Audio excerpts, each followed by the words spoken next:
The hum was a constant companion, a low, electronic thrum that vibrated through the floor beneath my worn sneakers and settled deep in my chest. I knew every inch of the server room corridor, cold, humming red lights. Knew the precise angle of the air vents that always seemed to blow a chill directly onto the back of my neck, no matter how I adjusted my posture. Knew the faint, metallic scent of ozone that clung to the air, a phantom smell of distant, unseen power. Days bled into weeks here, a monochrome existence punctuated only by the rhythmic blink of indicator lights and the occasional hushed footsteps of a colleague. Another false alarm. Another system hiccup quickly smoothed over.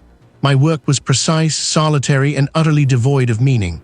It had been like this for months, ever since the world had narrowed to the confines of my apartment walls, then expanded only to encompass this sterile, humming labyrinth. Grief, I'd learned, wasn't a sudden storm but a slow, insidious erosion. My parents were gone, a cruel, swift accident.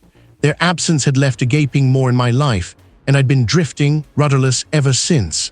My phone, usually silent save for automated work alerts, vibrated against the cold metal of the desk. The caller ID was an unfamiliar number, a regional code I didn't recognize. I hesitated, my thumb hovering over the green icon, then answered. My voice a low rumble in the quiet corridor. Seth, a crisp, professional voice devoid of warmth. This is a solicitor's office. We're contacting you regarding the estate of a distant relative, a Mr. Alistair Thorne. Alistair Thorne, the name meant nothing. I had no Alistair Thorne in my family tree, not one I'd ever heard of. My family was small, tight-knit, and now tragically diminished. I told the solicitor as much, a weary sigh escaping me. Alistair was your great-great-uncle, Mr. Thorne. The voice continued, undeterred. He passed away last month without heirs. As his closest living relative, you are the sole beneficiary of his estate. A property, I pictured a small, forgotten cottage, perhaps a distant cousin's hunting lodge, tucked away in some forgotten corner of the countryside. A place to sell off, a small inheritance to help me put some distance between myself and the ever-present ache. It's an ancestral home, Mr. Thorne, the solicitor clarified, as if reading my thoughts. Quite large, I understand, and rather old. It's been in the Thorne family for generations, though it's been vacant for some time. Vacant, old, large. The words conjured images not of a quaint cottage, but of something sprawling and forgotten, like a ship run aground. A strange, almost unsettling flicker of curiosity stirred within me, a sensation I hadn't felt in months. Anything was better than the quiet despair that had become my default state. The solicitor sent a thick envelope, arriving a few days later, filled with documents that smelled faintly of old paper and dust. The house was indeed vast, a sprawling Victorian manor depicted in faded photographs, its eaves sharp against a perpetually overcast sky. It stood on acres of land, isolated, surrounded by dense woods. There was a strange, almost unsettling beauty to its decay, a silent grandeur that hinted at stories untold. The prospect of owning such a place, of stepping into a lineage I never knew existed, was both daunting and oddly compelling. It felt less like an inheritance and more like an invitation or a summons. Packing was simple. I sold what I could, donated the rest, keeping only a few essentials and the worn leather-bound photo album I clutched to my chest at night. The decision to move, to embrace this unknown, felt less like a choice and more like an inevitable pull. A fresh start, I told myself, a chance to finally outrun the ghosts that clung to the corners of my apartment. The drive was long, stretching into the twilight hours. The landscape grew wilder, the town sparser, until the road narrowed into a winding track flanked by ancient, gnarled trees. The air grew heavy, thick with the scent of damp earth and decaying leaves. Finally, the trees parted, revealing a rusted iron gate, half hidden by overgrown ivy. Beyond it, a long, gravel driveway stretched towards a looming silhouette against the bruised purple sky. It was a monolith of forgotten stone and splintered wood, an edifice of secrets. I turned off the engine. The sudden stillness was absolute, broken only by the distant rustling of leaves and the frantic beat of my own heart. What kind of fresh start was this? Anything was better than the cold, humming monotony of the empty apartment, the constant echo of what was no longer there. The lawyer's words, though delivered with a practiced neutrality, had planted a seed of something new, a forgotten inheritance. A house, remote, old, large. It sounded like an escape, a place where the pervasive quiet of my grief might finally find a different cadence. The drive was long, a blur of highway dissolving into narrower, winding roads, then dirt tracks that seemed to unravel deeper and deeper into the wilderness. Signal on my phone flickered, then died, leaving me with only the low thrum of the engine and the increasing rustle of unseen things in the dense woods. The air grew cooler, thicker, carrying the scent of damp earth and decaying leaves. My determination, a fragile thing I'd been clutching for weeks, felt a little stronger with each mile that separated me from everything familiar. This was a clean break, a new beginning. Then, through a gap in the gnarled oaks, I saw it. It wasn't just large. It was immense, a sprawling monument to neglect. Dark, weathered timber and crumbling stone rose 3 stories high, framed by skeletal branches. Windows, like vacant eyes, stared out from beneath heavy, sagging eaves. There was no cheerful porch light, no inviting glow. The gate, a wrought iron affair twisted into intricate, forgotten patterns, hung askew on rusted hinges. I pushed it open, the screech a raw tear in the quiet, and drove up the long, overgrown driveway. Gravel crunched beneath the tires, the sound unnaturally loud. The house loomed, more imposing up close. The front door, thick and studded with iron, offered no welcome. I fumbled with the heavy, ornate key, my fingers feeling clumsy. The lock groaned, a deep metallic sigh, and the door swung inward with a slow, reluctant creak. Not just dust or decay, but something deeper, like forgotten earth and wet stone, tinged with a faint, metallic tang. The entrance hall was cavernous, stretching into a gloom that the weak afternoon light barely penetrated. Dust motes danced in the sparse beams, catching the glint of unseen things. I walked deeper, my hand trailing along a wall covered in faded, peeling wallpaper. Patterns of roses, once vibrant, now bled into indistinct blotches. The air was heavy, not just with dust, but with a palpable sense of history, of lives lived and forgotten. To my right, a vast living room, shrouded in white sheets, draped over furniture that hinted at forgotten opulence.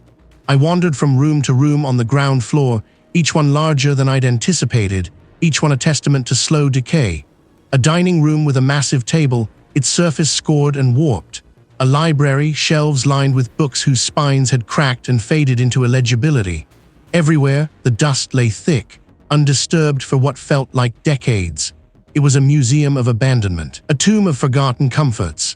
As I moved through a disused pantry, I noticed a section of the back wall that looked different, newer, smoother. A flush metal door, unadorned, stood stark against the peeling paint and rough plaster. It seemed out of place, an anomaly in this ancient structure. Curiosity, that flicker I'd felt before, urged me forward. I tried the handle. It turned with a surprising smoothness, a soft click. The door opened into a narrow, unexpected passage. The air here was different too, cooler somehow. A low, persistent hum vibrated faintly through the floor beneath my worn boots. My breath hitched. What was this? It felt like something ripped from a different world, surgically inserted into the heart of this decaying ancestral home. I took another step, then another, drawn by the stark, sterile mystery of it. The red lights pulsed, like slow, steady heartbeats in the gloom. What was it protecting? Or, I wondered, what was it keeping alive? The lawyer's sterile office, its polished mahogany reflecting the gray afternoon, was a world away from this. I stood on the cracked asphalt of a winding drive, the inherited house looming before me. It wasn't just old. It was a behemoth of forgotten stone and timber, its gables sharp against a bruised sky, its windows like vacant eyes staring out from under heavy, moss-laden brows. The air here was different, thick with the scent of damp earth and decay, a stillness that felt less like peace and more like a held breath. This was it then, my fresh start, my escape from the apartment's echoing silence, from the phantom weight of what I'd lost. I pushed open the heavy oak door, the groan of its hinges a mournful welcome. Inside, the chill bit deeper than the autumn air outside. The air hung heavy, stagnant, as if no breath had stirred it for decades. I walked through the downstairs, a vast, echoing space filled with shrouded furniture, each lump and curve suggesting a sleeping presence. The kitchen was a relic, its pantry shelves bare, its ancient stove a monument to forgotten meals. I found a small, less intimidating room off the main hall, cleared a space on a dusty table, and set down my meager bag. This would be my temporary anchor. Could a place so old, so utterly devoid of warmth, ever truly feel like home? That first night, sleep was a distant shore. every rustle of leaves against the windows, every groan of the settling timbers was a potential intruder. I sat up, my breath catching. It was too indistinct to be words, too ephemeral to be real. Just the wind, I told myself, snaking through a gap in the old masonry, or the house itself sighing in its slumber. I closed my eyes tightly, forcing myself to breathe, to dismiss the phantom sounds. There was my solitude here truly a fresh start, or just another, grander cage for my quiet despair? I found a broom, swept away decades of dust, and uncovered a few pieces of furniture that didn't feel entirely hostile. As I worked, I noticed things. A porcelain doll, its painted eyes wide and unblinking, that I'd sworn was on the mantelpiece in the drawing room, now sat upright on a dusty armchair in the dining room, facing the empty hearth. I paused, the broom still in my hand. Had I moved it? I couldn't recall. My memory had been a patchwork lately, fractured by the sheer weight of everything. Perhaps I'd simply forgotten, a subconscious rearrangement. It was probably just my own scattered thoughts, manifesting as misplaced objects. But why that doll, specifically? Days bled into a week. They weren't words, not exactly, but a low, guttural murmur, a chorus of hushed voices just beyond the threshold of understanding. I'd freeze, straining to hear, but they would always recede, leaving only the mundane hum of electricity or the distant creak of floorboards. It was always just out of reach, a trick of the acoustics, a resonance within the ancient walls. I found myself talking aloud to myself, just to break the suffocating quiet, to assure myself that I was still here, still real. My voice sounded thin, reedy, lost in the vastness. There was the house playing games, or was I slowly losing my grip, piece by fragile piece? One afternoon, while searching for a non-existent fuse box in the labyrinthine basement, I stumbled upon a narrow, almost hidden passage. It wasn't a cellar. It felt newer, an addition or modification made long after the main structure. I followed it, a strange compulsion urging me forward, my hand trailing along rough concrete. The passage opened into a long, windowless tunnel. The walls were lined with metal conduits, thick cables snaking along the floor, disappearing into the gloom. The air thrummed with a low, vibrating hum that resonated in my chest. The incongruity of it was jarring. This wasn't part of the ancestral home I'd imagined. This was something else entirely, a technological heart beating in the belly of a forgotten past. The hum intensified, a deep, resonant vibration that seemed to fill my skull. They weren't indistinct now. They were sharper, closer, like breath on the back of my neck. A chorus of low, sibilant sounds, not quite words, but undeniably voices. My hands clenched, gripped tight. What? Nothing. What was this place, and what was it trying to tell me? It wasn't just old. It was a behemoth of forgotten stone and timber, its gables sharp against a bruised sky. I took a deep, shuddering breath, the air thin and cold even in the late afternoon sun. This was it, my fresh start, my burden. I pushed the heavy, iron-bound front door. It groaned, a sound like a dying animal, and swung inward, revealing a cavernous darkness that seemed to swallow the last vestiges of light. The air inside was thick, stagnant, carrying the scent of damp earth, decaying wood, and something else, something metallic and sharp like old blood or rust. My footsteps echoed on flagstone, a solitary, intrusive sound. Dust motes danced in the sparse light filtering through grimy, leaded windows. I walked through a vast foyer, turning my head slowly, trying to absorb it all, to make sense of the sheer scale. It was overwhelming. It wasn't a draft. I spun, but there was nothing. Only the still, heavy air. I tried to convince myself it was the sheer age of the place, the decay, the lack of heating. I shook my head, pushing the unease down. I had come here for a reason. I had to focus. I spent the next few hours simply walking, exploring, my heavy boots disturbing decades of dust. The house stretched on, seemingly endless, a labyrinth of grand halls and narrow passages. Every floorboard creaked beneath my weight. Every gust of wind outside sounded like a sigh within the walls. But some sounds weren't the wind. A faint scraping, like something dragging across wood from a floor above. A soft thud from the distant west wing. I stopped, listening, my heart beginning to tap a faster rhythm against my ribs. Then, the rhythmic drip, drip, drip of water somewhere deep within the structure. I told myself it was just the house settling, the sounds of its slow, inevitable collapse. But the feeling grew. The sense of being watched, not by eyes, but by something formless, ancient, and deeply attentive. Once I saw a faint impression in the dust on a grand piano in the music room, not a handprint, but a vague, elongated smudge. as if something without form had rested there. I stared at it, my stomach clenching, before forcing myself to wipe it away with my sleeve, an act of defiance against a threat I couldn't name. I needed a distraction, something to ground me. My laptop, thankfully, had a full charge. I found a weak signal near one of the few functional outlets in what appeared to be a disused servant's kitchen. I typed Blackwood Manor history into the search bar. The results were sparse, fragmented. Old newspaper clippings mentioned disappearances, unexplained deaths, and melancholy that seemed to afflict its inhabitants. Nothing concrete, nothing truly incriminating. But the gaps, the veiled language, they were more unsettling than any explicit horror story. It was as if the house had been deliberately scrubbed from public record, its true nature buried beneath a century of dismissive euphemisms. The online search left me with more questions than answers, a gnawing suspicion that the truth was hidden, not just forgotten. It drove me to search the physical space. I moved through the house with a new purpose, examining every dusty shelf, every sealed cabinet. I ran my hands along the spines of forgotten books in the crumbling library, the air thick with the smell of decaying paper and mold, my fingers coming away coated in grit. The basement was a maze of rough-hewn stone walls and earthen floors. My flashlight beam cut through the suffocating black, revealing stacked crates, forgotten tools, and spiders the size of my thumb. Deep within the labyrinth, behind what looked like an old, bricked-up wine cellar, I found a door. It was metal, unlike the rest of the timber and stone, and recessed into the wall as if meant to be hidden. I tried the handle, locked. I fetched a heavy wrench from the trunk of my car, the one the lawyer had given me for emergencies. The lock mechanism gave with a wrenching shriek, echoing unnaturally in the confined space. Beyond it, a narrow passage, concrete walls, starkly utilitarian, a jarring contrast to the decaying grandeur I'd grown accustomed to. A low, persistent hum vibrated through the floorboards beneath my feet, a mechanical thrum that felt out of place, alien. Red lights pulsed faintly from down the corridor, painting the dust motes in the air with an ominous glow. What was a place like this doing in an ancient manor? It felt like stepping into a different world, a secret nerve center buried beneath centuries of history. The hum grew louder with each step I took, vibrating in my teeth, a low, guttural growl that seemed to come from the very walls.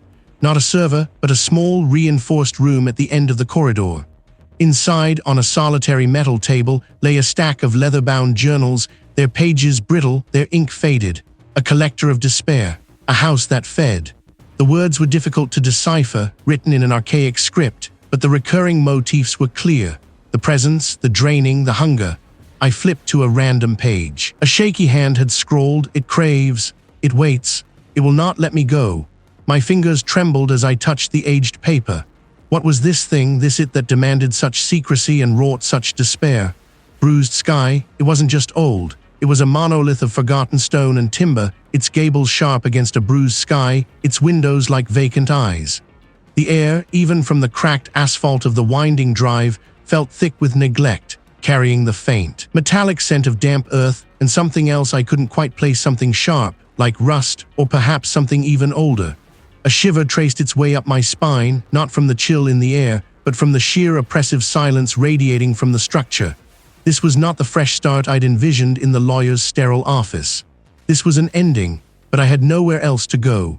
Determination, a fragile thing, tightened my jaw. I had to face it.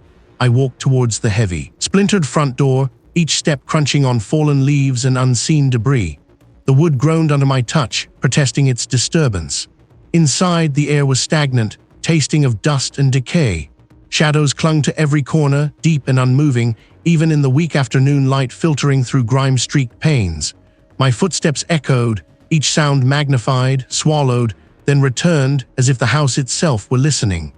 Days blurred into a monotonous rhythm of unpacking boxes, cleaning grime, and an unsettling exploration of my new, colossal prison.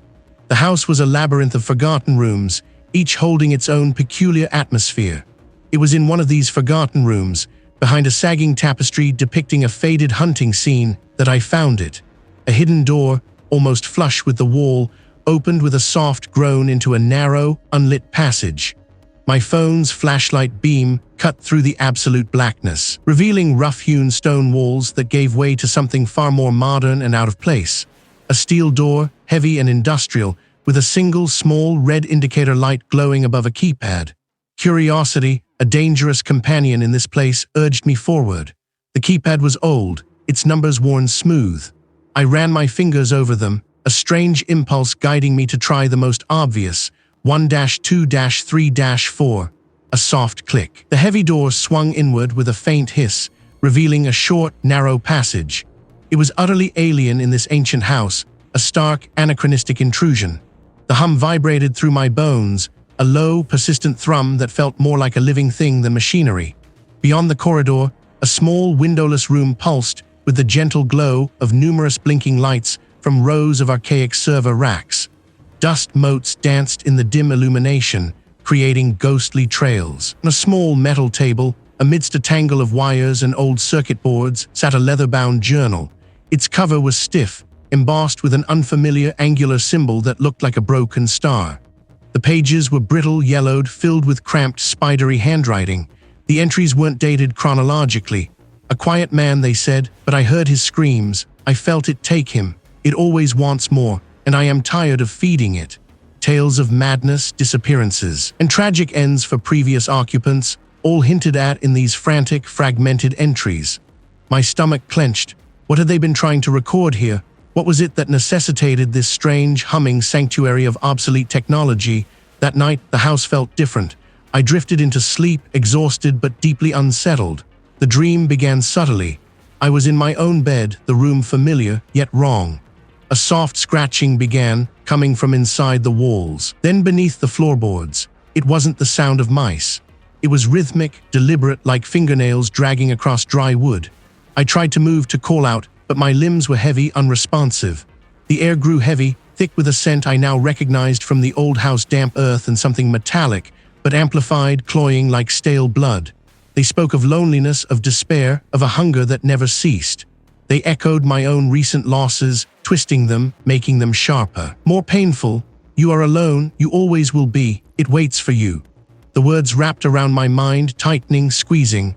I stared into the blackness, my heart racing. Had the house itself planted those seeds of fear, or was it something else, something far more insidious, that had found its way into my mind? The metallic tang that had greeted me from the drive had long since permeated the very fibers of the house, clinging to the heavy velvet drapes and seeping into the worn floorboards. It was the smell of old iron and damp earth, yes, but also something else, something sharp and almost electrical. I had been in the house for weeks now, trying to make sense of the inherited chaos, trying to paint over the peeling wallpaper and silence the groaning timbers. I told myself it was just the house settling, the echoes of a place left too long to its own devices. But the house didn't just echo, it whispered. It started subtly. A book I'd left on the bedside table would be on the floor in the morning, open to a page I'd never marked. The faint scent of a pipe tobacco I'd never smoked would waft through the study, then vanish as quickly as it came. I tried to rationalize it. Drafts, old house quirks, my own exhaustion perhaps. The grief still sat heavy in my chest, a cold stone I carried everywhere, and maybe that was making me jumpy, blurring the edges of my perception. I was determined not to let it consume me. This was my fresh start. Then the voices began, not loud, not distinct, more like a murmur, a distant argument just beyond the threshold of hearing, always just out of reach. I'd stop, hold my breath, and the house would fall silent, leaving only the dull throb of my own pulse in my ears. Was I imagining it? I found myself talking back sometimes, a mumbled hello or who's there to the empty air. Feeling foolish the moment the words left my lips. As I knelt, water dripping steadily onto the stained porcelain, I heard it clearly this time. My hands slipped, the wrench clattering against the sink. I spun around, my heart racing, but there was nothing. The air felt suddenly heavy, thick with a sadness that wasn't my own. I scrambled to my feet, backing away slowly, my breath catching in my throat. What had I just heard? The next day I started searching. I needed an explanation, something tangible to anchor me. I explored every nook, every cranny of the house, desperate to find a logical source for the sounds, for the unsettling sensations. I tapped on walls, examined floorboards, even ventured into the dust-choked attic, where forgotten furniture loomed like hunched figures. My search led me to the oldest part of the house, a section I'd mostly avoided, a narrow, unlit corridor behind the main staircase. walled off by a heavy, unmarked wooden door. The wood was rough beneath my fingers, unpainted, unlike the smooth, varnished surfaces elsewhere. It felt wrong, out of place.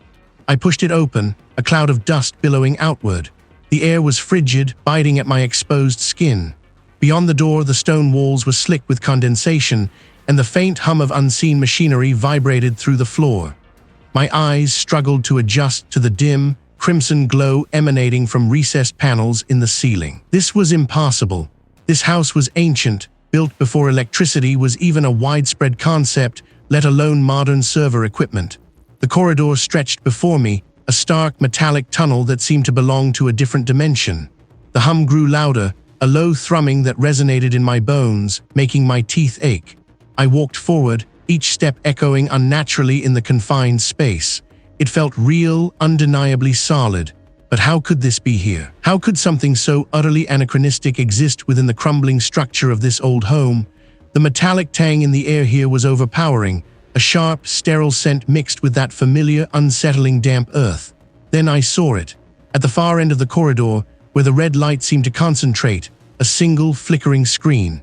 It was old, cathartic, its green text a stark contrast to the crimson glow around it. I approached slowly, my heart thudding, the humming now a roar in my ears. As I drew closer, the text on the screen resolved into words, my name, Seth, and beneath it a series of dates that marked the losses in my life, the moments of my deepest despair, my mother's passing, the break with my closest friend, the day I lost my job, each one followed by a number counting upwards. A tally, my breath hitched. This wasn't just a house. It was watching me, it knew. It wasn't just manipulating my environment. It was feeding on my past, on the very fabric of my sorrow. The numbers on the screen kept climbing, faster now, a dizzying blur of digits. I felt a sudden, crushing weight, as if all the grief I had ever known was pressing down on me, suffocating me. I always were. It was my own voice, distorted, mocking. I stumbled back, my mind reeling. The screen flickered, showing an image now, my reflection, but not my own face. Its lips moved, silently screaming. What was this place? And what was it doing to me? I felt it then. I felt it not just in my nose, but prickling the back of my throat, a phantom current running through the air. My breath caught. It was a new note in the symphony of decay, one that hadn't been there before, or at least not with such an insistent clarity. It pulled at me, a subtle, almost imperceptible tug, like a string being slowly reeled in. The silence of the house, usually a heavy blanket, now felt thin, stretched taut over some unseen vibration. A low hum, barely audible at first, began to register beneath the floorboards, a sound that felt more imagined than real, but persistent. It was a mechanical thrum, out of place in this mausoleum of wood and dust. I found myself moving, not consciously deciding, but simply following the deepening hum. Each step on the creaking floorboards felt like a betrayal of the house's ancient quiet. The air grew colder, noticeably so, as I ventured further into the forgotten wings. The hum grew, a deep, resonant throb that seemed to vibrate in my bones. It was no longer just a sound. It was a pressure, a presence. Through a doorway I hadn't noticed before, half hidden by a collapsed tapestry, I saw it. A narrow passageway, unlit and stark, a stark contrast to the ornate, decaying rooms I had become accustomed to. The hum was a low growl now, resonating from within. I stepped through, and the air immediately dropped several degrees. I was in a corridor, narrow and claustrophobic. The walls were unpainted concrete, stark and brutal. Overhead, a series of bare bulbs, each encased in a rusty cage, cast a sickly red glow. Not just red, but crimson, like old blood. The hum here was deafening, a constant, low roar that seemed to vibrate the very air. My ears popped, and a dull ache settled behind my eyes. The metallic, electrical tang was overwhelming, filling my lungs with every shallow breath. My hands began to tremble. I could feel the blood retreating from my extremities, leaving them icy. This place felt utterly alien, a modern intrusion into the house's ancient bones. What was it doing here? Who had built it? Why? The questions swirled, but the hum seemed to absorb them, leaving only the raw sensation of the place. Then, amidst the overwhelming hum, a new sound began to emerge.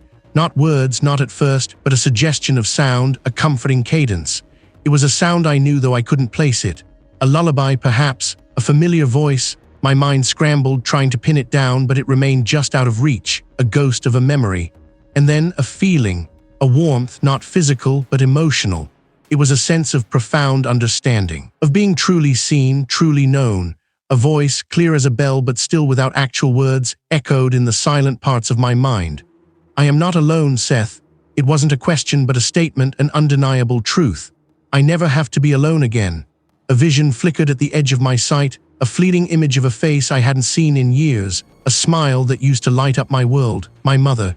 He was reaching out, her hand outstretched, beckoning. Come closer, Seth. There is peace here, there is comfort. All my grief, all my loneliness, it can end. My heart lurched. The warmth intensified, bordering on a burning sensation, seductive and terrifying. It promised an end to the gnawing emptiness, a balm for the wounds I carried. It was everything I longed for, everything I had been searching for since the losses had begun to pile up. This wasn't real. It couldn't be. My mother was gone. The image wavered, blurring, and the warmth began to feel less like solace and more like consumption.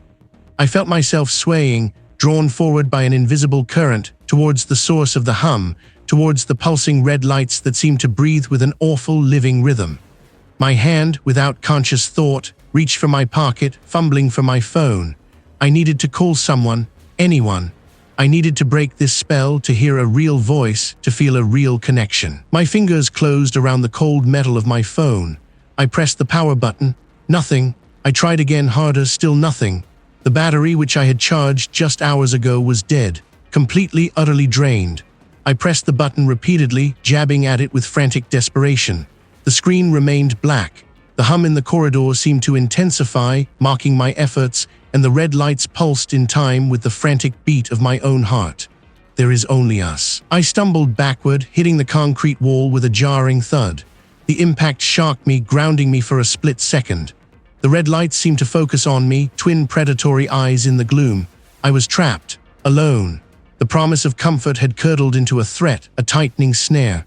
What was this thing? What did it want from me, truly? I stumbled backward, hitting the concrete wall with a jarring thud. The comforting cadence of the whisper had vanished, replaced by a low, guttural throb that resonated with the hum.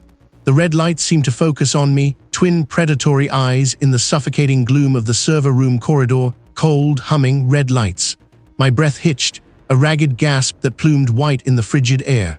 The throb wasn't just a sound anymore, it was a pressure, a vibration that seeped into my bones, rattling my teeth. My spine pressed against the rough concrete, an anchor in a swirling sea of panic. I tried to push off, to find some purchase, but my muscles felt like water, weak and useless. The hum intensified, a high-pitched whine now overlaid with a deeper, resonant bass that vibrated through the floor beneath my feet. It felt like standing inside a giant, dying insect. The red lights, previously distant and passive, now pulsed with an unnerving rhythm. The air grew heavier, thick with the metallic tang of ozone and something else, something cloying and ancient, like dust from a forgotten tomb mixed with the smell of stagnant water. My voice was a stranger's, thin and reedy, but the throb persisted, burrowing into my skull, a relentless hammer against my sanity. When I opened my eyes again, the red light seemed to have intensified, bathing everything in a blood-soaked hue. The corridor walls, once solid and unyielding, now appeared to waver at the edges of my vision, blurring into a distorted tunnel that stretched into an impossible distance. My heart, which I'd tried to convince myself was merely racing from exertion, began to beat an erratic rhythm, echoing the guttural throb of the corridor itself. I slid down the wall, my knees finally giving out, until I was huddled on the grimy concrete floor. The hum vibrated through my entire body, a painful resonance that made my internal organs feel like they were jiggling. I clamped my hands over my ears, but it was useless. The sound was inside me, a part of me, but they weren't the seductive, comforting murmurs from before.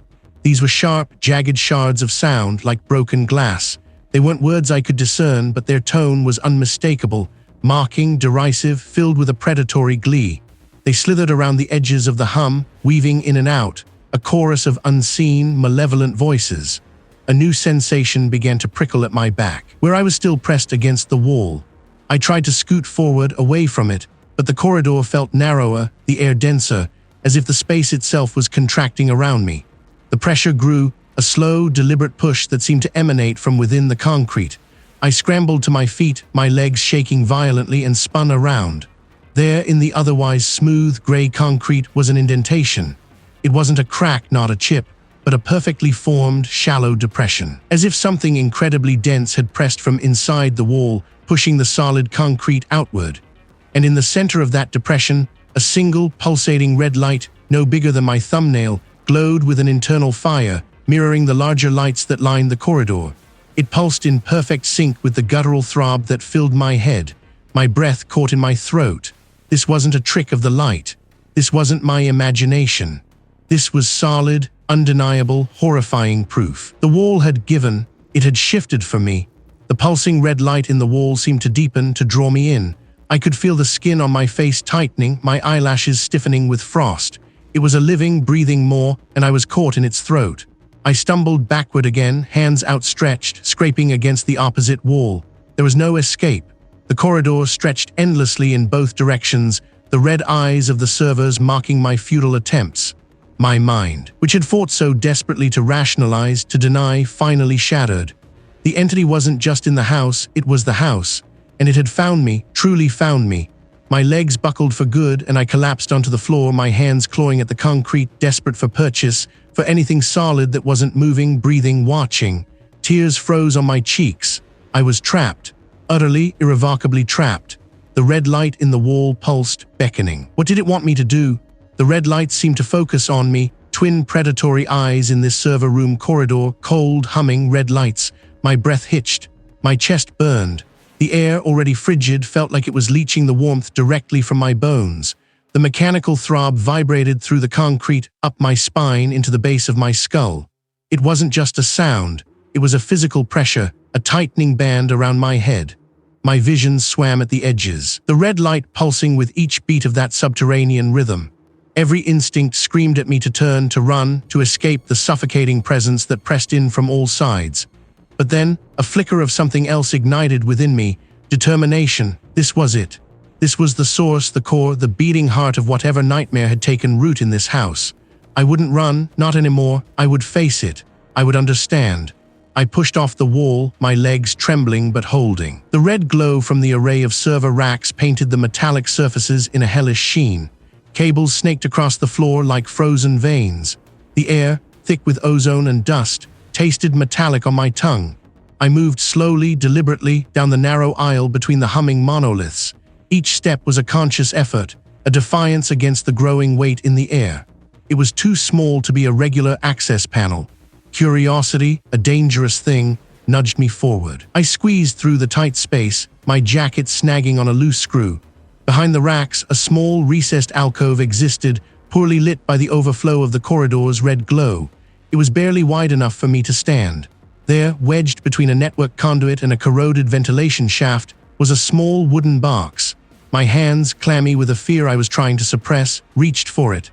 The wood felt rough, desiccated, like ancient bone. The clasp was rusted shut. With a grunt, I forced it open. Inside, nestled on a bed of yellowed, brittle cloth, lay a single leather-bound journal. There was no title, no name, just a faint, almost imperceptible symbol pressed into the leather, a swirling, tangled knot that seemed to writhe even as I looked at it. My fingers, stiff and numb, fumbled with the clasp. It opened with a soft click, releasing an odor of mildew and something else, something acrid and strangely familiar. I recognized it then. The smell of the house itself, in its deepest, most hidden corners. The pages were thin, fragile, covered in a spidery, elegant script that wavered and grew frantic as I turned them. The ink was faded, but the words were stark. August 1873, the construction is complete, the foundations laid, but with the earth disturbed, something has woken. A presence, I feel it. I dismiss them, for now. I swallowed, a dry, rasping sound in my throat. My eyes darted to the end of the corridor, where the red lights pulsed. The hum intensified, a low growl now seeming to vibrate from the very words on the page. September 1873, my wife. She speaks to herself, distracted. Her eyes hold a strange vacancy. She says she sees our lost child. She hears him. My heart aches for her grief, but this is different. The house feels heavier, always watching, always listening. A shiver traced its way down my spine. It was a snare. November 1873, it is not a spirit, not a ghost. It is, older, a parasite. It feeds on sorrow, on loneliness, on despair. It latches onto the broken, the grieving, it twists their perceptions, showing them what they long for, what they fear. It makes them believe they are going mad. It grows, the house. The house is its body, its trap, its nourishment. My breath caught. My stomach churned. The words swam before my eyes, each one a hammer blow to my fragile sanity. It wasn't just a haunting. It was a predatory intelligence, ancient and insatiable. It wasn't looking to scare me away, it was looking to consume me. March 1874, I tried to leave. It would not let me. The roads shifted. The paths blurred. The gate was never where it should be. The house. It changes the world around it. It isolates. It ensures its prey cannot escape. It wants them alone. Utterly, terribly alone. My wife, he is gone, not dead, not truly. Her body remains, but the light in her eyes is extinguished. A vessel for it. My hands trembled so violently the journal threatened to slip from my grasp. The hum swelled, a deafening roar in my ears. April 1874. I write this in desperation. A warning, it seeks a new host. It has grown strong. It will lure, I hear. It will promise solace. It will offer comfort. Do not believe it. Fight. Resist. Or I will become another empty shell, another part of it. The final entries were scrawled, almost illegible, the lines slanting wildly. It knows I know it is coming. I hear it in the walls. It wants me to despair. But I will not. I will hide this. Someone must know. Someone must try to stop. The entry ended abruptly. The truth, raw and horrifying, had been laid bare. I was not just living in a haunted house.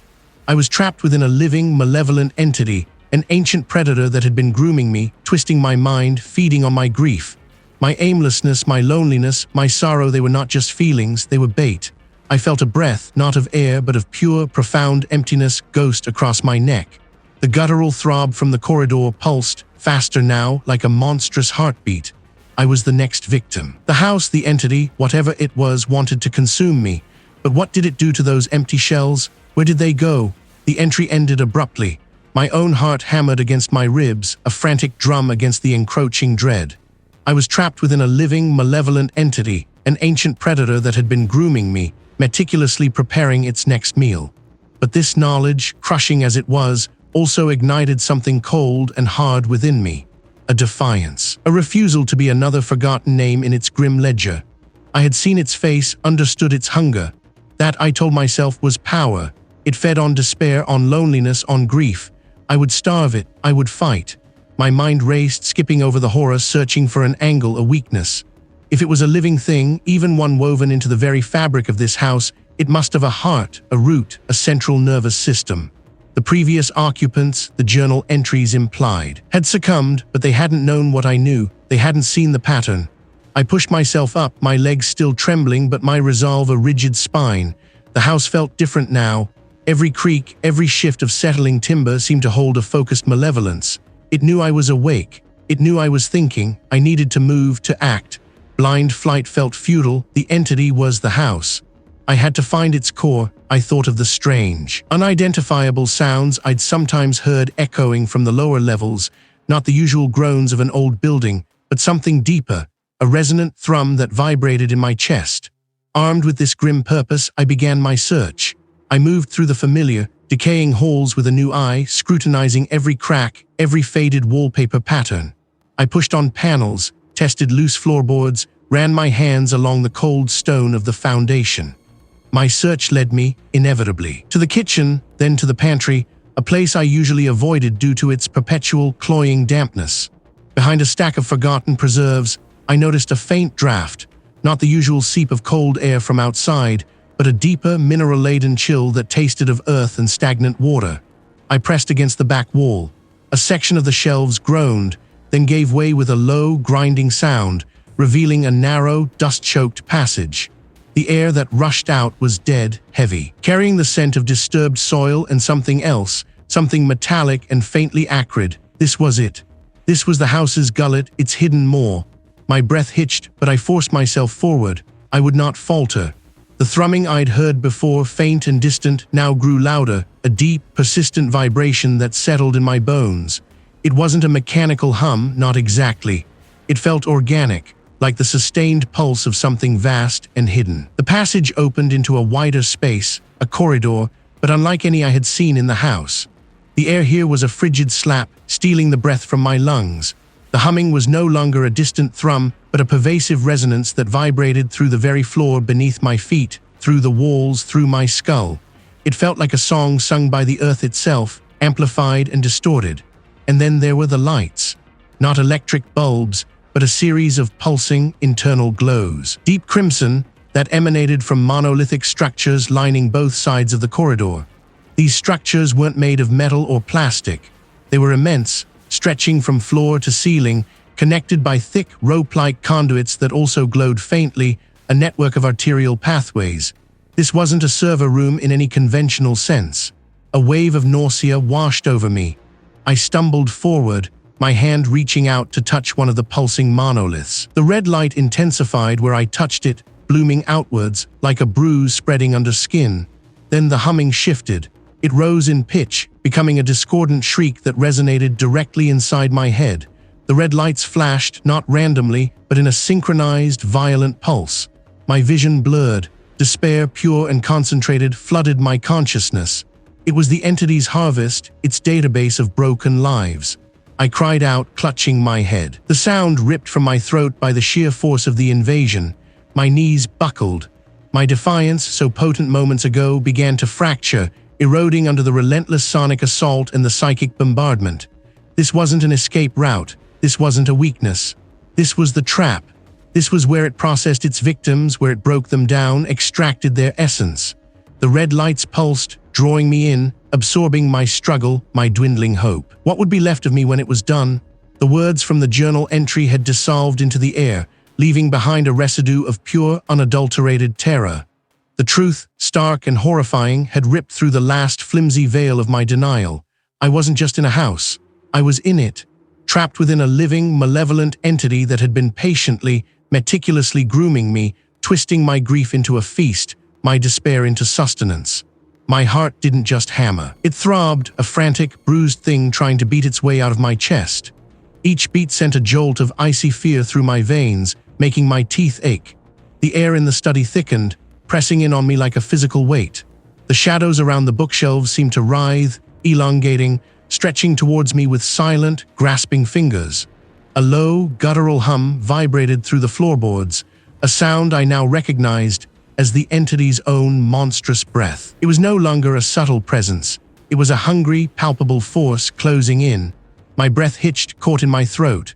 I could feel its awareness, a vast, ancient consciousness focused solely on me, a predator savoring the final moments before the kill. My hands trembled, the journal clattering to the floor. I didn't even flinch. All I could focus on was the overwhelming urge to move, to escape this suffocating room, but where? The house itself was the trap. My eyes darted around, searching for anything, any sign of a weakness, a direction, a way out. The walls seemed to pulse faintly, a slow, internal beat that matched the frantic rhythm of my own dying hope. This wasn't just a house of sorrow. It was a stomach, a maw, and I was sliding down its gullet. A flicker of something, a distant memory of a sound, pulled me from the paralysis. A low, continuous thrumming I'd heard before, deep within the house, a mechanical, unnatural sound that always felt out of place. It was a thread, however thin, that didn't feel entirely of the entity. The old portraits on the walls, once merely unsettling, now seemed to leer, their painted eyes following my frantic progress. The very floorboards groaned under my weight, a deeper, more resonant groan than usual, as if the house itself was shifting, tightening around me. My mother's voice, my father's, a colleague's I barely remembered. They spoke of my failures, my loneliness, my profound inadequacies. They echoed the very thoughts I'd suppressed, amplified them, twisting them into unbearable accusations. I ray alone, I'll always be alone. No one cares, no one ever did. Just give in. My head throbbed, a dull, insistent ache that threatened to split it open. I stumbled blindly, following the faint, persistent hum that seemed to be growing louder, cutting through the cacophony of internal voices. Down a narrow, winding staircase I hadn't noticed before, past walls that felt slick with an unseen moisture, until I reached a heavy metal door, incongruous in the decaying elegance of the house. The hum was deafening now, vibrating through the thick steel. I pushed the door open, the sound of grinding metal echoing like a shriek. What lay beyond was a stark, jarring contrast to the rest of the house. The air here was frigid, biting at my exposed skin, stealing the warmth from my lungs. It smelled of ozone and something else, something metallic and acrid, like burnt wires and old blood. A relentless, high-pitched whine filled the space, a mechanical lament that vibrated through my bones, shaking my teeth loose in my jaw. Overhead, a series of bare bulbs cast a sickly, pulsating red glow, bathing everything in a lurid, infernal light. The corridor was narrow, lined on both sides with towering, humming server racks, their blinking red and green lights like 1,000 malevolent eyes watching me. Condensation beaded on the cold metal, dripping onto the concrete floor with a rhythmic splish, splish, splish, each drop sounding like a tiny, distant heart breaking. This was its heart. This was where it thought, or perhaps where it digested. My legs buckled, my vision blurred. The red lights pulsed, synced with the throbbing in my temples. It was everywhere, it was me. Surrender. The thought was a soft caress, insidious, promising an end to the torment. Let go. I felt a strange detachment, a sense of my consciousness beginning to fray at the edges, dissolving into the pulsing red light. My mind, a fortress under siege, was crumbling. The memories it fed on swirled around me, not just mine, but those of countless others, a symphony of sorrow, a chorus of forgotten grief. I saw faces I didn't know, felt emotions that weren't mine, a vast, collective despair threatening to consume me whole. Then, amidst the crushing weight of it all, a single image flickered, not a memory of loss, not a moment of grief. It was a small, insignificant thing, a fleeting instant from my childhood.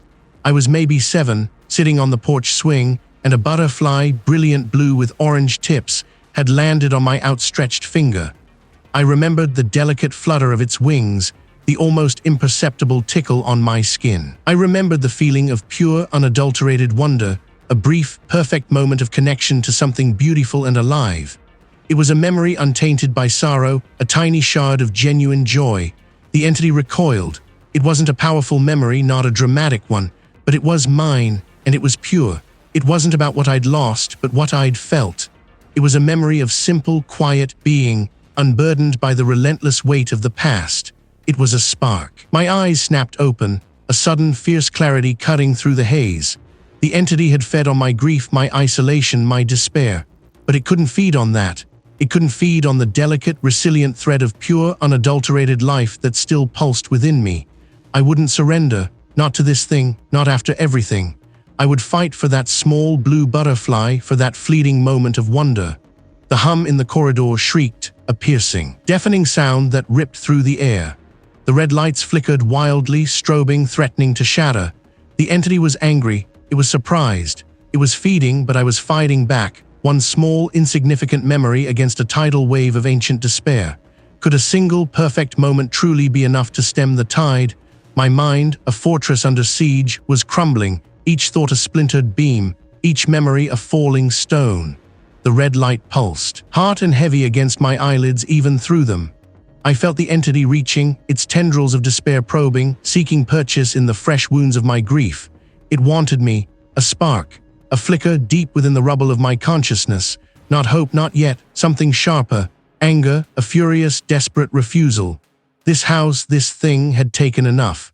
It had feasted on my family, on my predecessors, on every soul foolish enough to step across its threshold. It would not take me, not like this. I fought the impossible weight, the oppressive gravity that sought to pin me, to dissolve me into the damp floor. My fingers twitched. A tremor ran through my arm, then my shoulder. It was excruciating, like ripping myself from an invisible adhesive. Each muscle fiber screamed, but I pushed. I pushed against the crushing despair, against the seductive lure of oblivion. My jaw clenched, a raw ache. Slowly, agonizingly, I rolled onto my side. The red light shifted, distorting the shadows into grotesque, dancing figures. No, my breath hitched, a ragged rasp in my throat. I pushed to my knees, then, trembling, forced myself upright. My legs were jelly, my head swam, but I stood. That was where it had drawn me. That was where it seemed to reside, a malevolent heart beating at the core of the house. I stumbled forward, one foot in front of the other, each step a monumental effort. Humming started low, a deep thrumming beneath the floorboards, vibrating up through my feet into my chest. It grew louder with every step, a mechanical groan that seemed to resonate with my very pulse. The corridor stretched before me, a tunnel of pulsing scarlet. It cast everything in a sickly, infernal hue. The humming intensified, a high-pitched whine now layered beneath the deeper thrum. It was a cacophony of unseen machinery, working tirelessly for what? To to process despair, to weave the strands of loneliness into something tangible for the entity to consume. The air here was dense, metallic, thick with the scent of ozone and something else, something stale and ancient, like dust from a tomb. My breath plumed in front of me. The humming was deafening, a physical pressure against my eardrums vibrating through my teeth. They weren't filled with typical server blades. The cylinders glowed faintly from within, a deeper, angry crimson. This wasn't a data center. This was a processing plant for suffering. The humming escalated, not just sound, but a vibration that made my teeth ache. The red light pulsed faster, rhythmically, like a monstrous heart. I felt it then, the entity's full, undeniable presence. It was here, it was this. The very structure of the room seemed to breathe with its malevolence. I am alone, Seth. I have always been alone, and now I am mine. Grief, sharp and sudden, lanced through me. My father's face, my mother's smile, a colleague's kind word, all twisted, corrupted, shown to me as fleeting illusions, proof of my ultimate solitude. Despair threatened to drown me again. My knees buckled. This was its strongest point, its very core. It was feeding directly from the energy of this place, from the harvested sorrow that flowed through those tubes. But I remembered the anger. This was it. This was the conduit. This was how it anchored itself, how it drew power, how it amplified the despair it needed to survive. To sever its connection, to banish it, I had to break the machine. I had to destroy the physical manifestation of its anchor, but how? The tubes were thick, the cables robust, and the entity was fighting back, flooding my mind with visions of a lonely future, of forgotten memories, of a life devoid of all warmth. My head throbbed. My hands trembled. What part of this horrific mechanism was the linchpin? The warmth pulsed, a low, sickening thrum beneath the ice-cold copper. It felt like a deep, festering wound, a feverish heartbeat echoing the slow, inevitable decay I'd felt creeping into my own mind for weeks. This was it. This was how it anchored itself, how it drew power, how it amplified the despair, the loneliness, the gnawing grief that had become my constant companion. I gripped the heavy monkey wrench I'd found earlier, its cold steel a familiar weight in my trembling hand. The low hum of the machinery was no longer just background noise. It was a hungry growl, a promise of something ancient and malevolent stirring to full awareness. The red indicator lights on the various consoles glowed like baleful eyes watching. My breath hitched. My entire body felt like a tuning fork, vibrating with an unseen energy. It knew what I intended. It had been playing with me, lulling me, but now, a fresh wave of panic, sharp and unexpected, threatened to buckle my knees. It wasn't my panic, not truly. It was a projection, a weapon. My fingers tightened around the wrench until my knuckles ached. I lifted the wrench, the metal catching the faint red glow. My reflection shimmered back at me in the polished copper tube, a gaunt, wild-eyed stranger. This wasn't about saving the house or understanding its secrets anymore. It was about survival, my survival. I swung. The first blow landed with a sickening clang, a dull, resonant thud that vibrated up my arm and through my teeth. The copper tube, thick and solid, dented. A thin, acrid vapor hissed from the impact point, smelling like burnt metal and something indescribably foul. The humming intensified, growing into a frantic, high-pitched whine that clawed at my eardrums, not from outside me but from within. My own voice distorted, sorrowful. I lay alone, Seth, always alone. Then the voice of my father, tinged with disappointment. I couldn't save her, could I? And my mother's, soft and heartbreaking. Why did I leave us? Each word was a needle, piercing directly into the raw, unhealed wounds of my grief. My vision blurred, my head pounded. I stumbled, nearly dropping the wrench. It was trying to break me, to drown me in the very despair it fed upon. It wanted me to collapse, to surrender, to become another vessel, another whisper in its endless chorus. But I wouldn't, not now. I had come too far, I had seen too much. This wasn't my grief anymore, it was its weapon, twisted and wielded against me. I swung again, a desperate guttural cry tearing from my throat. Another clang, louder this time, and a shower of sparks erupted from the copper. The tube groaned, a terrible tearing sound like metal screaming. The vapor thickened, stinging my eyes, burning my throat.